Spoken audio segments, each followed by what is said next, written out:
Hello and welcome to Catalyze Music Academy. My name is Zaak Kerstetter, and the format of today's video is going to be a little bit different than what I've been doing in the past on the channel.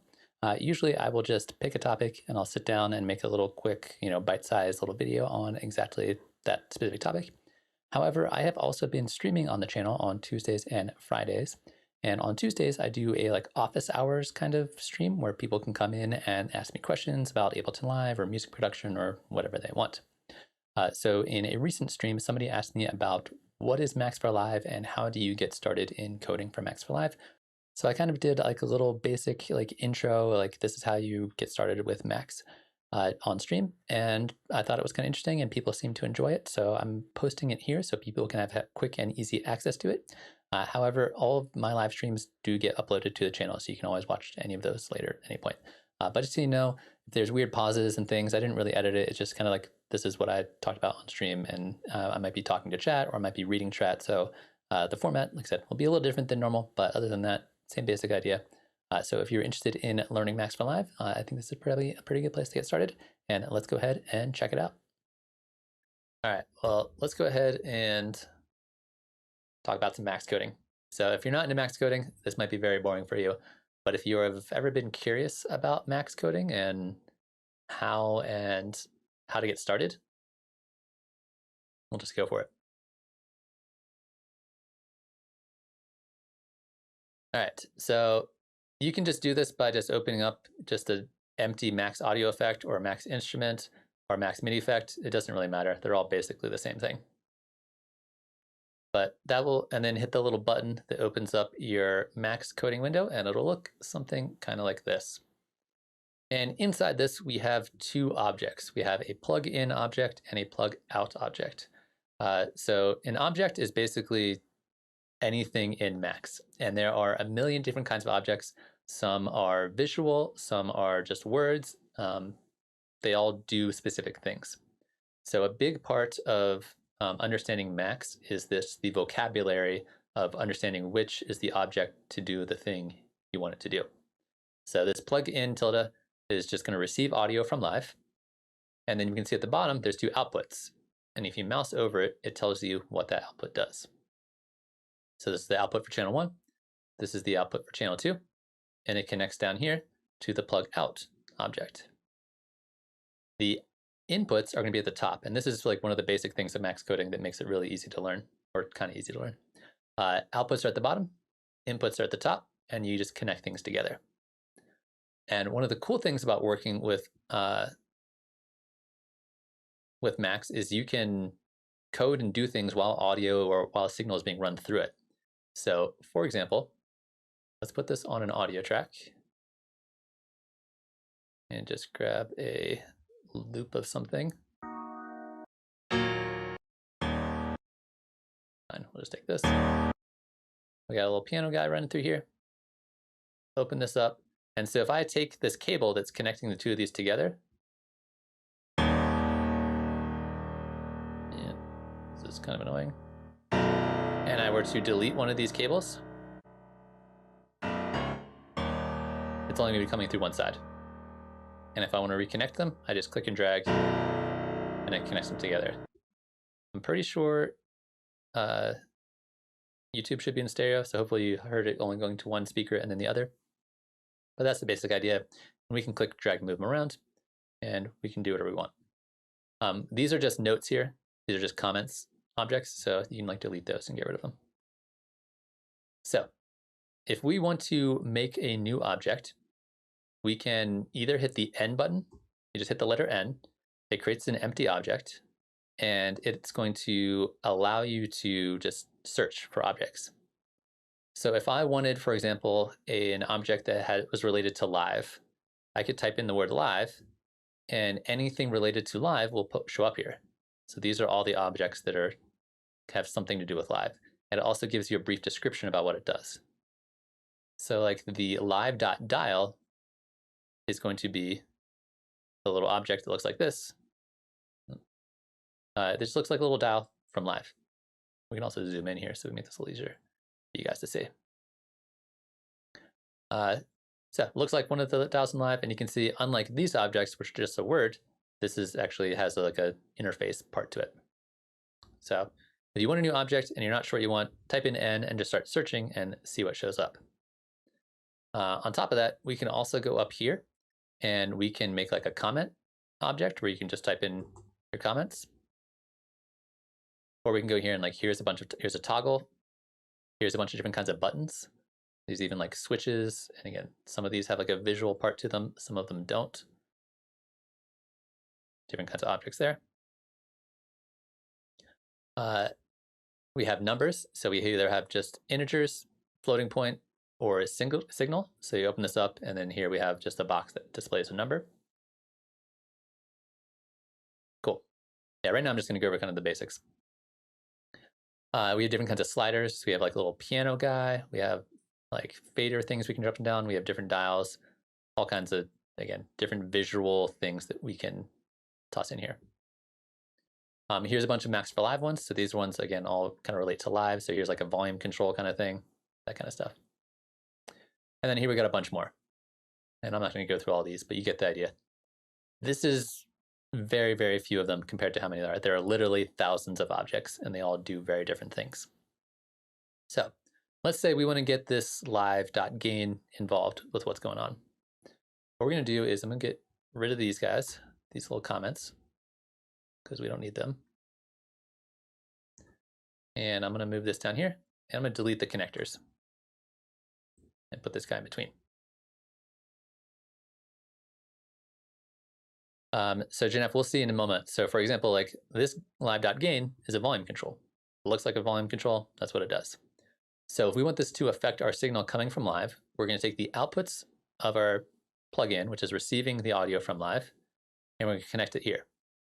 And if we mouse over this, we can see this is the audio signal on channel 1, and here's the audio signal on channel 2. So if I hit play in live, we can see that this is now receiving audio from live. Now, if we take a look at the bottom here, at the live.gain, there are actually 5 outputs here. So we hit the mouse over these and you can see this is the output for channel 1. This is the output for channel 2. This is going to be the parameter value from -70 to 6. This is going to be the raw parameter value. And this is going to be the amplitude of every channel. So this is actually a pretty common thing that you'll notice. When you have outputs or inputs, the more important inputs and outputs are over on the left side. So these are the important ones, and these are just other ones that are like you might use, but probably not. So now we're going to connect this here and connect this here. And now we have a volume control. If you try moving this around to try to change the volume, it doesn't let you do it. It's going to move the object itself. So if you would like to lock it in place so you can change this, you can command click into empty space or hit the lock button right here. So if I hit command click, it locks everything in place, and now I can actually use this as a volume control to control my signal.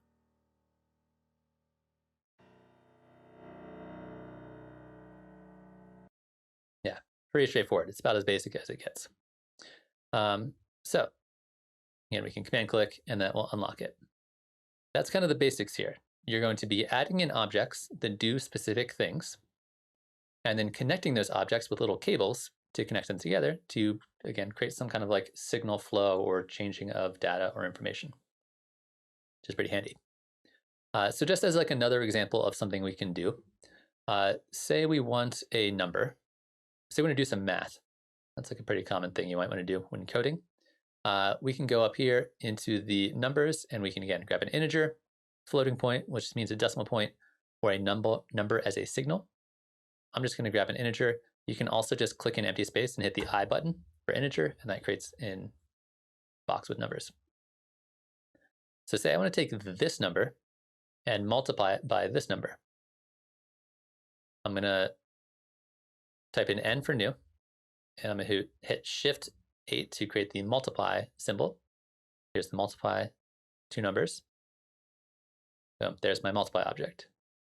So we're going to take the output of this one, put it right here, and the output of this one, put it right here, and then we need to make a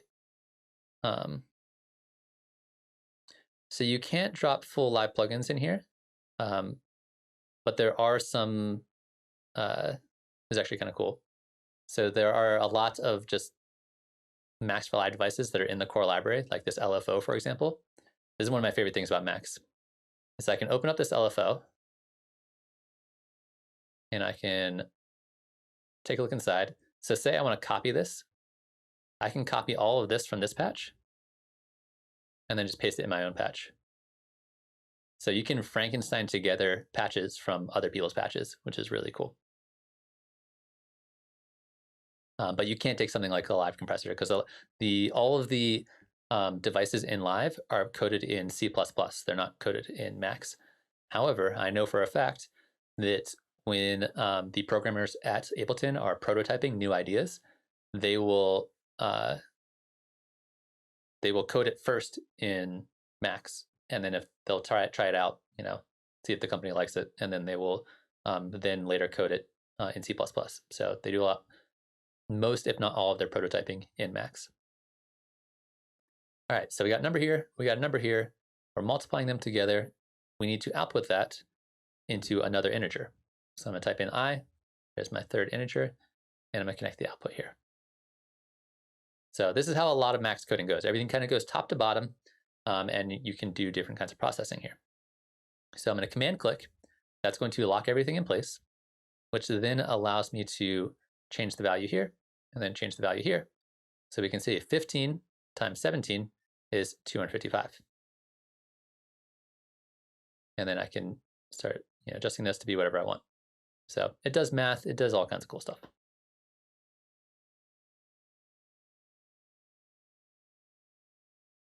Yeah, almost, as far as I'm aware of, almost all audio processing software is written in C++.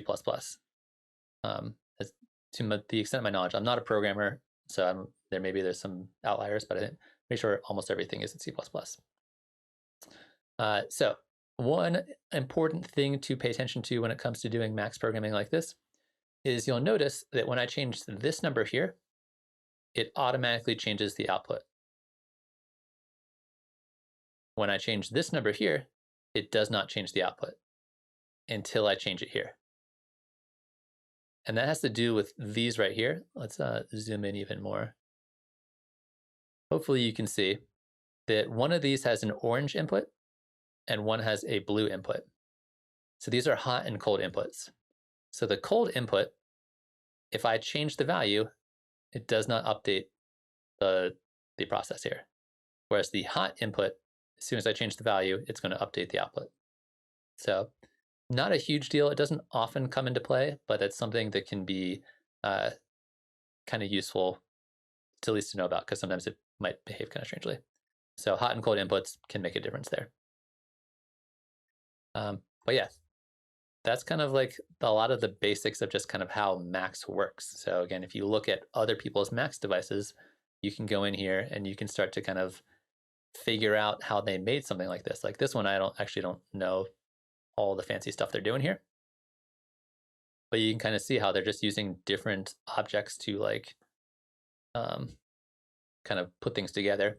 And if there's a letter P first, that means it's a patch inside of a patch. So if you double click on that, you read the command click and then double click, this is what's inside of that patch. So they're doing a lot of fancy stuff here that I do not have enough experience coding inside of Live to understand all of it. But you can see here's like, here's the shape of the LFO, and here's the, the jitter and smooth functionality is all built in here. So you can kind of start to dissect it. And again, you can copy and paste ideas out of other people's patches, which is really handy. So if we actually want to like make a patch here, so we actually want to like make something kind of useful, we can make let's make like a distortion effect. Yeah, it's basically you can code anything you want. So I've built my own synthesizers. I tried making an FM synthesizer once, and that did not necessarily go super well, but it was a fun learning experience. But say we want to take this and we want to add some like distortion to it. There are probably a number of ways to add distortion as different objects that will do that kind of thing. But I already happen to know what I'm looking for. I happen to know what an object is that does distortion. There's one called degrade. So if I type in DEG, we can see degrade tilde pops up, which it says describes as a signal quality reducer. So if I click on that, this is the degrade tilde object. This is basically going to be a bit crusher slash down sampler. And it has 3 inputs and 1 output. The first input, if we mouse over this, is going to be the signal input. The bottom output is going to be the signal output. So audio comes in here, comes out here. The other 2 inputs, one is going to be the sample rate ratio, so it's a downsampler, and the other one over here is going to be the resolution in bits, so it's a bit crusher. So basically these allow you to basically perform the effect, or allows you to control the effect. So to test this out, we're gonna delete that guy, move our degrade object in here, take both signals going through there, and then both coming out here. So now I need to control the degrade input. And I can do that with just an integer. Like I just take an integer, send an integer in here, and that will control either the sample rate ratio or resolution in bits. However, because I'm going to be building this for live, I might want to instead use a live.dial. So I'm going to type in n, type in live.dial, and you can see this is just a dial. And if we want to test this out, we could connect this to an integer. This sends a value between 0 and 127. And you can see that just gets outputted here. So a couple things that I need to know about before I start plugging this in. Number 1, I need to know whether these inputs are looking for integers or they're looking for floating points, because that'll totally screw you up. If you try sending a whole number into something that's looking for a decimal point, it doesn't like it. And so when I mouse over this, this is telling me the resolution in bits, it wants an integer. And this one over here, the sample rate ratio wants a floating point. So you gotta watch out for that, because that'll totally screw you up. On top of that, I need to know what the minimum and maximum values are that it's looking for. And I happen to already know because I've done this before, but if I don't know something, there are 2 really great resources for learning Max and learning about different objects. If you right click on an object, there is going to be the open degrade reference or the open degrade help, or just whatever the name of the object is. So the reference is going to be more like the traditional manual kind of thing. And this is absolutely mandatory if you're trying to learn Max. So this is going to tell me the name of the object, describe what it does, give me some examples of how it works, and give me all the like boring manual stuff that I need to know about. It also has a reference for like other similar objects. So I can like click on that and it takes me like, here's the downsample object and describes what it does. So that is really, really handy if you're not sure what kind of values you're looking for or what this object actually does. This is like the full manual. There's also really good tutorials in here. If you go like to the home menu, there are tutorials for Max, MSP, jitter, all this kind of stuff. So if we go to like the Max tutorials, they like go in order, so you can like go through and like build different things. And like here's some stuff on how to like do some things with MIDI, or here's some stuff with data or whatever. So reference menu, really, really helpful. The help menu is also really interesting, and this is separate. This is going to give you a little like description about what it does in a Max patch itself, which is really cool. So it's like you can actually see like how this works, what kind of values go into the degrade, all this kind of stuff like that. You can turn on the audio, and one of the nice things about this is you can unlock this, and because it's a Max patch, that means it's open source, which means I can copy and paste out of the help menu into my own patch. So again, if something is not working, I can just steal an idea from the literal manual and just paste it into whatever I'm working on, and then hopefully it should work. So I happen to already know that if we're going to be doing our resolution in bits, we're going to be using a bit crusher here. it's looking for a whole number, so an integer, between 0 and 24, pretty sure, because you go from 24-bit down. So I'm going to connect this here to here, but the value of my live.dial goes from 0 to 127, which is way too far.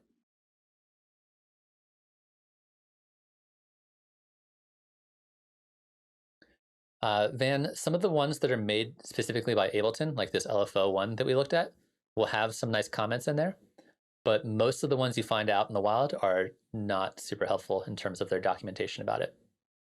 It's pretty rare, actually. But any of the ones that are like made by Live have at least a little bit of documentation.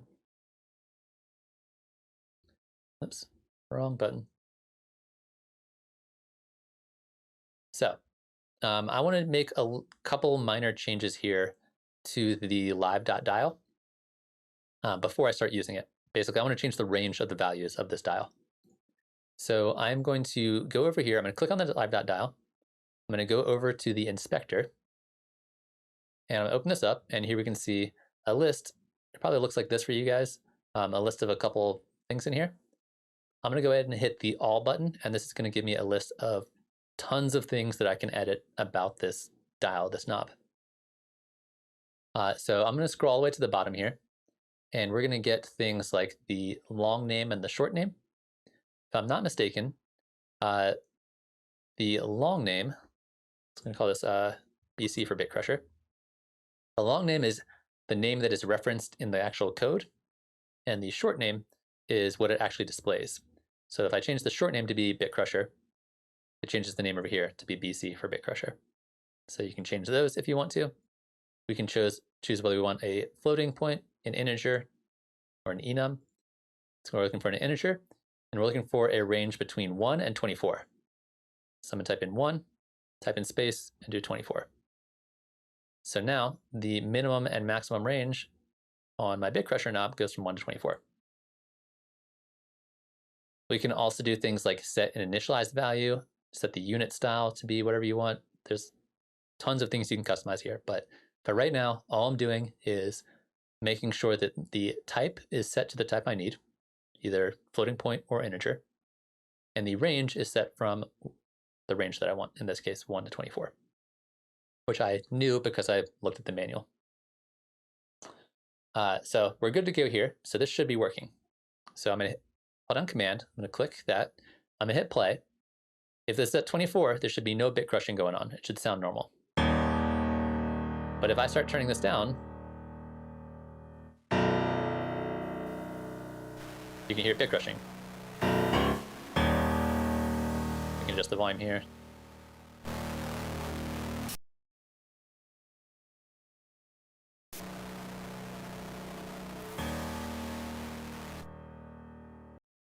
There, that's how it works.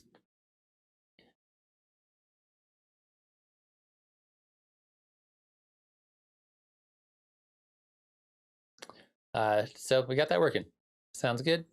And then we're going to do the same kind of thing. Yeah, if you want to get into like, so first off, if you want to make money in the music industry right now, plugin design is like, there's money there right now. People will spend a lot of money on plugins. Like Steve Duda, as was mentioned by Emo in the chat, like that dude's sitting pretty because all that serum money is going right to him.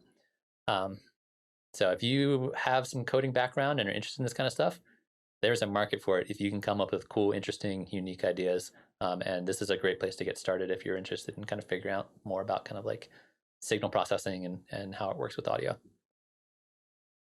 All right, so we got the first part of our distortion working. We have our bit crusher. The other part is going to be the downsampler.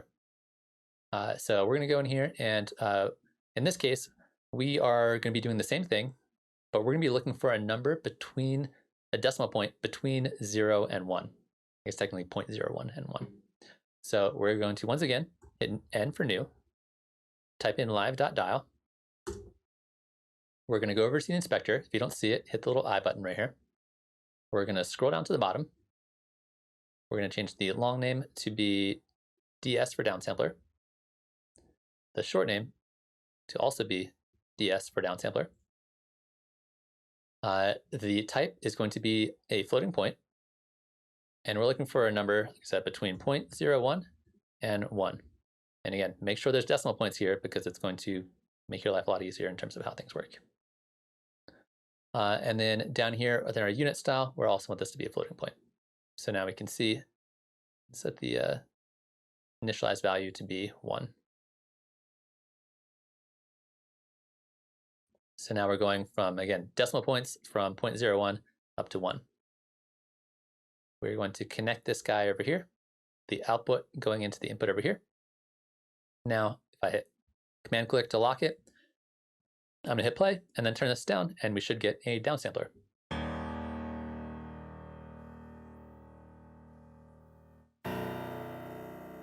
And we can combine the two of them together to get different kinds of weird distortion.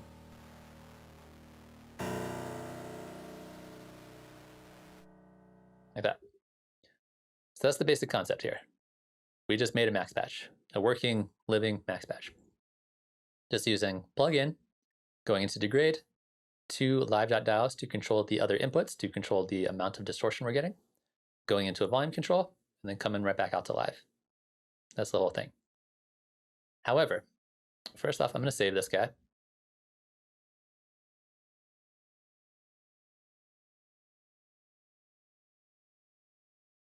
And when I exit here and go into live, it looks like this. It looks ugly. It does. I can see all this weird stuff. It's not, doesn't look the way I want. So it'll still work actually. If I hit play now, I can still control that, but it doesn't look the way I want it to look. So the last thing we need to do after we build our patch is tidy this thing up and put it into presentation mode. And there's a couple step process to this. The first step is going to picking out which objects you want to see. Like we don't need to see these guys, and we don't need to see these guys. So I'm going to select this guy, hold down Shift, select those two.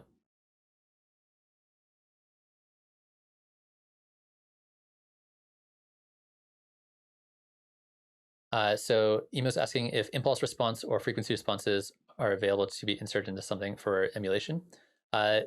You can definitely do impulse stuff inside of Max. I've never tried it personally myself, so I don't know exactly how that works. But I mean, convolution reverb is a Max patch, so you can definitely do that kind of processing.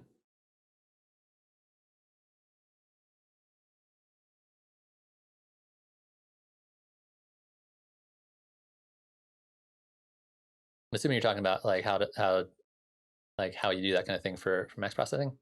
Not entirely sure off the top of my head, but I definitely know you can do that.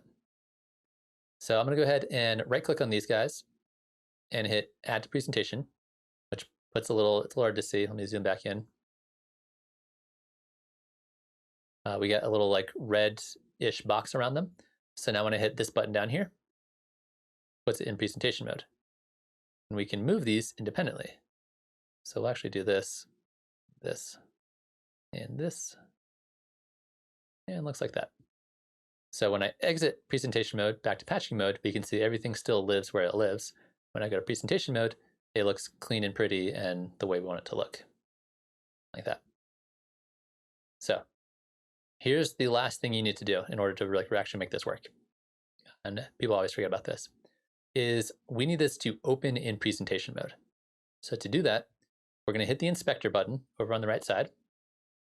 And if you have an object selected like this, click into empty space. So if you put empty space like that, you get a little P with a diamond around it. This opens the patcher for the inspector for the entire patch. So again, lets you control things like background color and all that kind of stuff. We're going to scroll all the way to the bottom, and we're going to hit this open in presentation mode. And check that box. Now when I hit the save button, over inside of live, we now have an effect with all of the things that I want, all in one place, and a volume control built into it. So that's kind of the last step, is just hit the inspector, hit the little P button up here. If you don't see it, make sure you click into empty space, scroll down to the bottom, hit open presentation, and then save it, and then there's your first max patch that you made.